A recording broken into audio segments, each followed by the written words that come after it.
అదే RTV app వార్తల్ని క్షణాల్లో చదివే అవకాశం ఉంటుంది. ఒక న్యూస్ పేపర్, ఒక టెలివిజన్ ఛానల్ మీ చేతుల్లో ఎప్పుడూ ఉంటాయి. మీడియా మిత్రులందరికీ స్వాగతం.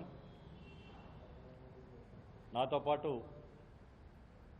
ఈరోజు ఈ పత్రికా విలేకరుల సమావేశంలో పాల్గొంటున్న మాజీ కార్పొరేటర్, మా ఏ బ్లాక్ అధ్యక్షుడు తిలక్ గారు, జిల్లా మైనారిటీ సెల్ అధ్యక్షుడు హుసేన్ గారు, రాష్ట్ర కాంగ్రెస్ సీనియర్ నాయకులు సత్యనారాయణ గారు, హైదరాబాద్కు చెందిన మాజీ కార్పొరేటర్ భానుప్రసాద్ గారు, ఇతర నాయకులకి అందరికీ మీ అందరికీ కూడా నా యొక్క స్వాగతం, నా యొక్క నమస్కారాలు. ముఖ్యంగా ఈరోజు ఈ పత్రికా విలేకరుల సమావేశం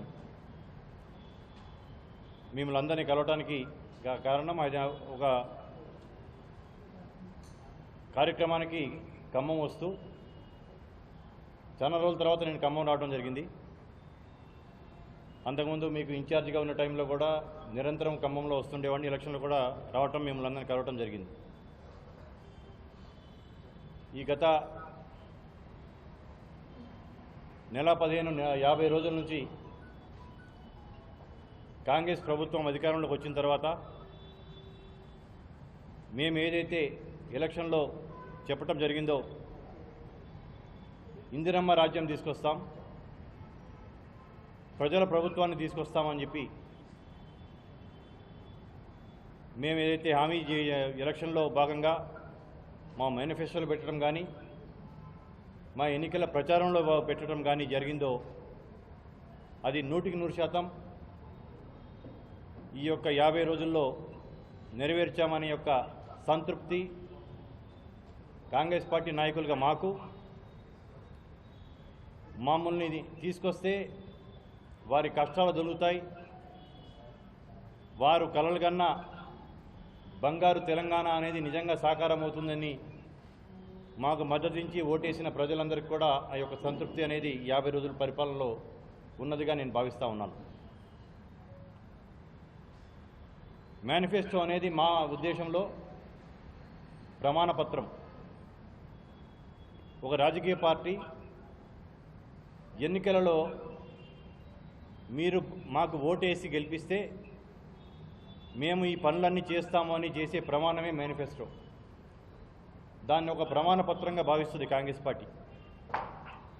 కానీ వేరే రాజకీయ పార్టీలకి ఆ మేనిఫెస్టోకు ఉన్న విలువ తెలియదు అనేది నేను అనుకుంటా ఉన్నాను.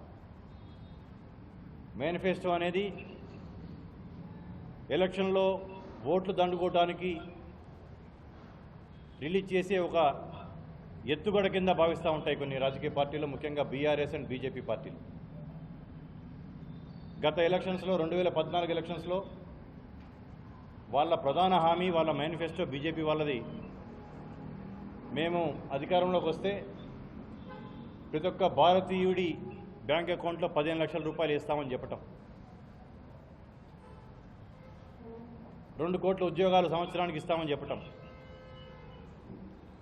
ఆ తర్వాత ఇప్పుడున్న హోంమంత్రి అమిత్ షా గారిని పత్రికా విలేకరులు అడిగితే, ఓ సబ్కు మాలూమే, అది అందరికీ తెలుసు, ఓ ఏక్ జుమ్లా హే అన్నాడు. అంటే ఒక ఎలక్షన్ ఎత్తుగడ, అది నిజంగా 15 లక్షల రూపాయలు వేస్తామని చెప్పలేదు అని చెప్పేసి అన్నాడు. అంటే ఏరు దాటిన తర్వాత తెప్ప తగిలేసే రకం వాళ్ళు. ఇక ముఖ్యంగా ఇక్కడున్న 9.5 సంవత్సరాలు పరిపాలించిన బీఆర్ఎస్ పార్టీ, వాళ్ళు ఈ జిల్లాకు చేసింది ఏం లేదు, ఉమ్మడి ఖమ్మం జిల్లాకు చేసింది లేదు, ఖమ్మం జిల్లాకు చేసింది లేదు. వారి యొక్క కుటుంబాన్ని వేల కోట్లు, లక్షల కోట్లు వాళ్ళ కుటుంబానికి, వారి వంది మాగుదలకి దోచిపెట్టడానికి పనికొచ్చింది. కానీ కుటుంబ పాలన, అవినీతి పాలన, దోపిడీ పాలన కింద ఈ యొక్క గత ప్రభుత్వం, గత 9 సంవత్సరాల్లో ఉన్న కేసీఆర్ ప్రభుత్వానికి మనము చెప్పొచ్చు వారిని. వీరు మా అగ్రనేత, భావి భారత ప్రధాని రాహుల్ గాంధీ గారు పదే చెప్పడం జరిగింది, బీఆర్ఎస్ అంటే భారతీయ రిషదార్ సమితి అని. బీజేపీ యొక్క బీ టీం కింద మా అగ్రనాయకుడు రాహుల్ గాంధీ గారు చెప్పడం జరిగింది. రేపు పార్లమెంట్లో కూడా ఈ రెండు పార్టీలు కాంగ్రెస్ పార్టీ యొక్క ప్రభంజాన్ని ఎలా తట్టుకోవాలి, 17కి 17 పార్లమెంట్లు కాంగ్రెస్ పార్టీ గెలిచే ఒక పరిస్థితి కనిపిస్తూ ఉంది, ప్రజల్లో అంత మార్పు వచ్చింది అనేది ఆ రెండు పార్టీలు లోపాయకారిగా కలవటమా లేకపోతే బాహటంగా కలవటమా అనేది నిర్ణయించుకోలేక ఆ రెండు పార్టీలు కూడా ఆ యొక్క ప్రణాళికలు రచిస్తూ ఉన్నారు. పత్రికా విలేకరులుగా మీకు తెలుసు, మీ ద్వారా ప్రజలందరికీ కూడా తెలుస్తుంది.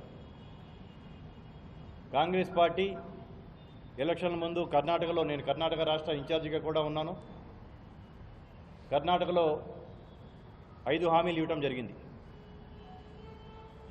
5 హామీల్ని ప్రభుత్వంలో వచ్చిన 90 రోజుల్లోనే అమలు చేయడం జరిగింది. ఇక్కడ కూడా తెలంగాణ రాష్ట్రంలో కూడా మేము 6 హామీలు ఇవ్వటం జరిగింది, 6 గ్యారంటీస్. మా అధినాయకురాలు, తెలంగాణ ప్రదాత, తెలంగాణ తల్లి సోనియమ్మ చేతుల మీదుగా ఆ 6 గ్యారంటీలని మేము హైదరాబాదులో అతి భారీ బహిరంగ సభ ద్వారా మేము ప్రకటించడం జరిగింది. దానిలో మొదటి క్యాబినెట్లోనే 2 హామీలు నెరవేర్చాం. రేపు 27వ తారీఖు ఇంకా 2 హామీలు అమలు చేయడం జరుగుతుంది. 100 రోజులు అన్నామే కానీ 100 రోజుల లోపల కూడా మిగతా ఆ 2 హామీలు కూడా అమలు చేసి మేము ఎలక్షన్లో చెప్పిన హామీలే కాకుండా, మేము చేస్తామనే పనులే కాకుండా, ప్రజలకి ఏదైతే అవసరాలు ఉన్నాయో, బడుగు బలహీన బీసీ, ఎస్సీ, ఎస్టీ, మైనారిటీ ప్రజలకి ఏదైతే అవసరాలు ఉన్నాయో వారి అభివృద్ధిలోకి తీసుకురావడానికి వారికి ఏవైతే కావాలో అవన్నీ కూడా కాంగ్రెస్ పార్టీ చేయడానికి కృతనిశ్చయమే ఉంది. ముఖ్యంగా ఉమ్మడి ఖమ్మం జిల్లా చూసుకుంటే కూడా విభజన చట్టంలో వేసి ఏర్పరిచినట్టు చెప్పినట్టు బయ్యారం ఉక్కు కర్మాగారం అనేది తుంగలో దొక్కడం జరిగింది బీజేపీ ప్రభుత్వం. అప్పుడున్న టీఆర్ఎస్, తర్వాత మారిన బీఆర్ఎస్ కూడా దాన్ని పట్టించుకోలేదు. ఒకప్పుడు వైజాగ్ స్టీల్ ప్లాంట్ కోసం విశాఖ ఉక్కు ఆంధ్రుల హక్కు అని పెద్ద ఎత్తున ఉద్యమం జరిగింది. అంటే విశాఖలో ఉక్కు ఫ్యాక్టరీ రావటం వల్ల ఎంత అభివృద్ధి చెందుతుంది విశాఖ, దాని చుట్టుపక్కల జిల్లాలన్నీ కూడా అని చెప్పేసి ప్రజలు దాన్ని ఒక ఉద్యమం కింద మలిచి సాధించుకోవడం జరిగింది. అలాగే కాంగ్రెస్ పార్టీ యూపీఏ ప్రభుత్వం విభజన చట్టంలో పెట్టినట్టు బయ్యారం ఉక్కు కర్మాగారం కనుక వచ్చి ఉంటే ఈ ఉమ్మడి ఖమ్మం జిల్లానే కాకుండా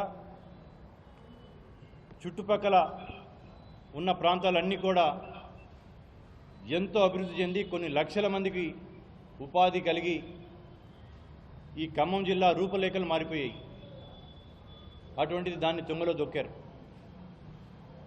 సింగరేణిని ప్రైవేటిజం చేస్తామంటున్నారు. సీతారామ ప్రాజెక్టుని ఏం చేయలేదు. ఇప్పుడు కాంగ్రెస్ పార్టీ ఈ జిల్లాకు చెందిన సీనియర్ మంత్రులు, ఉప ముఖ్యమంత్రి భట్టి గారు,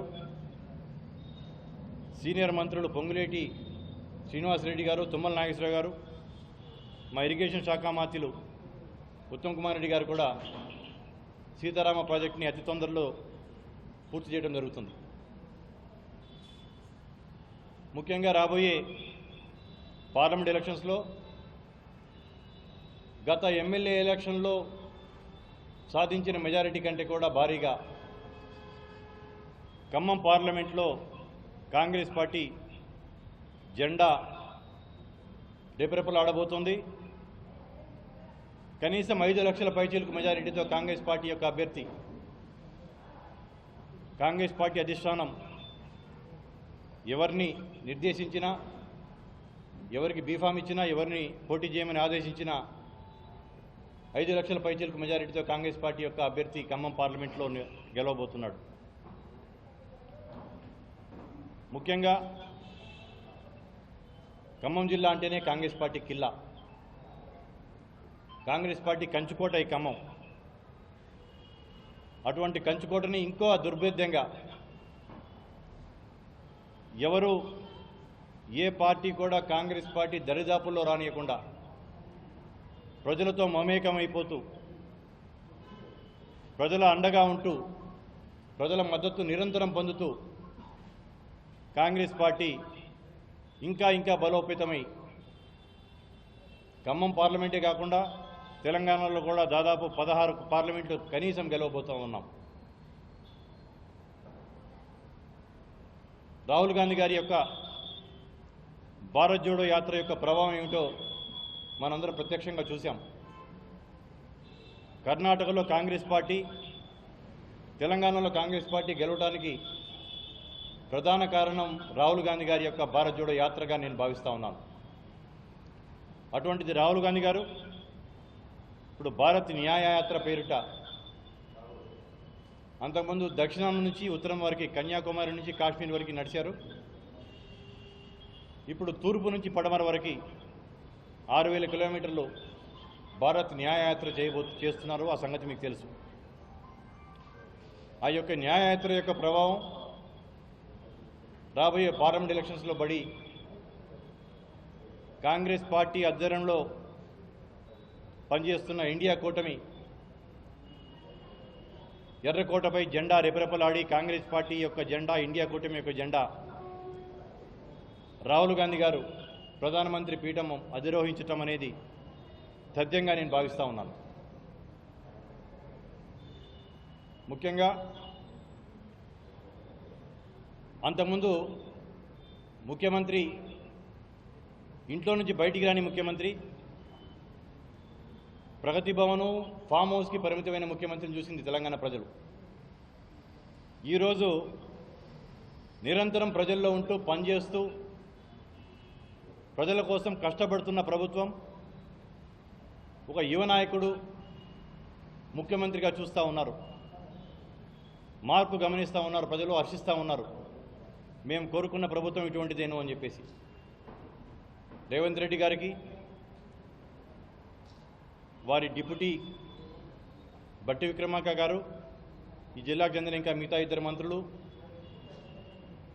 యావత్ రాష్ట్ర మంత్రివర్గం, కాంగ్రెస్ పార్టీ నాయకులు, ఎమ్మెల్యేలు, కార్యకర్తలందరూ కూడా కాంగ్రెస్ పార్టీ యొక్క ప్రభుత్వానికి అండగా మద్దతు పలుకుతూ ఉన్నారు. రాబోయే 10 ఏళ్ళు కాంగ్రెస్ పార్టీ తెలంగాణలో ప్రభుత్వాన్ని కనీసం ఏర్పరుస్తుందని చెప్పేసి నేను భావిస్తూ ఉన్నాను. నా వరకు నేను ఎన్ఎస్యుఐ విద్యార్థి నాయకుడిగా, తర్వాత యువజన కాంగ్రెస్ జాతీయ రాజకీయాల్లో ఉండి ఉమ్మడి రాష్ట్రంలో ప్రధాన కార్యదర్శిగా, తెలంగాణ రాష్ట్రం వచ్చిన తర్వాత ప్రధాన కార్యదర్శిగా, రెండో ముఖ్య స్థానమైన కార్యనిర్వాహక అధ్యక్షుడిగా, పిసిసి వర్కింగ్ ప్రెసిడెంట్గా పనిచేసి ఈ రోజుల్లో జాతీయ స్థాయిలో గుజరాత్, కర్ణాటక రాష్ట్రాలకు ఇన్ఛార్జిగా పనిచేయడం జరిగింది.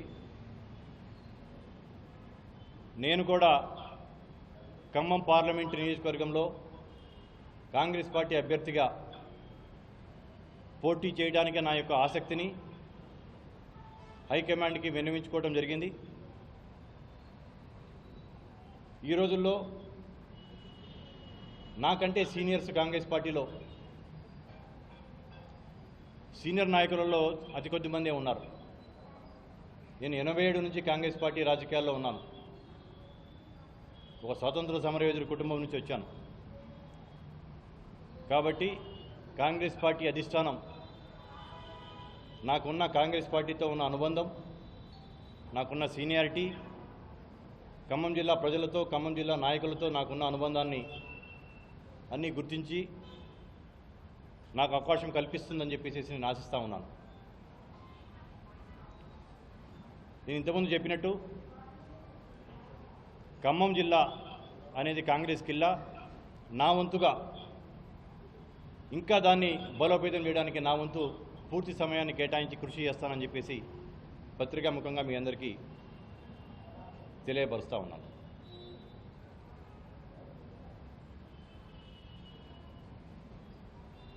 అందరూ నాకు మిత్రులేను.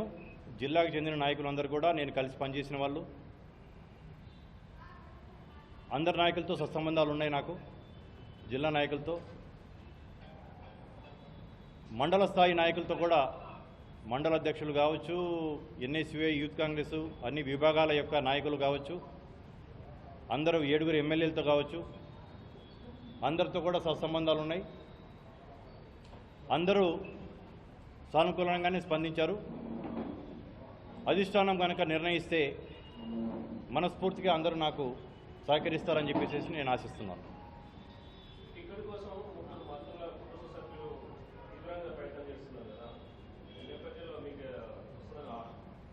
అంటే నేను ఇంతకుముందే చెప్పడం జరిగింది, కాంగ్రెస్ పార్టీతో నా యొక్క అనుబంధం 37 సంవత్సరాలు. ఎన్ఎస్యుఐ నాయకుడి కింద, యువజన కాంగ్రెస్ నాయకుడి కింద, ఉమ్మడి రాష్ట్రంలో రాష్ట్ర ప్రధాన కార్యదర్శిగా, తెలంగాణలో వర్కింగ్ ప్రెసిడెంట్గా ఈరోజు జాతీయ స్థాయిలో ఉన్నాను. ఒకవేళ కాంగ్రెస్ అధిష్టానం పార్టీలో సీనియారిటీని, పార్టీ యొక్క కమిట్మెంట్ని, పార్టీలో ఇన్ని సంవత్సరాలు పనిచేసిన యొక్క నేను చేసిన పనులు, కార్యక్రమాలు ఇవన్నీ కనుక పరిగణలోకి తీసుకుంటే డెఫినెట్గా నాకు అవకాశం వస్తుందని చెప్పేసి నేను భావిస్తూ ఉన్నాను.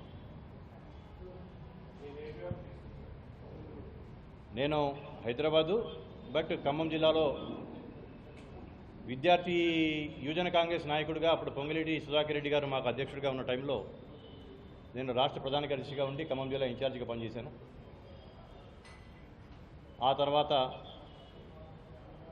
ఉమ్మడి ఆంధ్రప్రదేశ్లో కూడా ఖమ్మం జిల్లా ఇన్ఛార్జిగా పీసీసీ జనరల్ సెక్రటరీగా పనిచేయడం జరిగింది.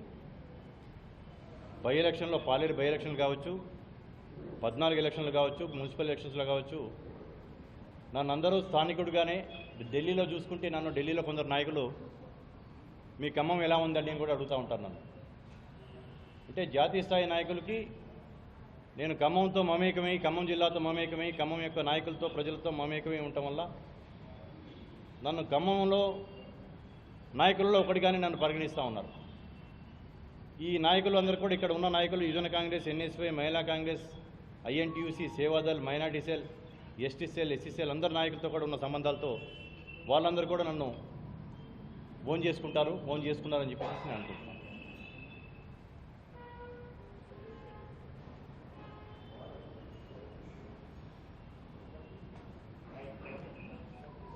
మరిన్ని వీడియోస్ కోసం ఛానల్ ని సబ్స్క్రైబ్ చేయండి. లేటెస్ట్ అప్డేట్స్ కోసం వాట్సాప్ ఛానల్ ని ఫాలో చేయండి.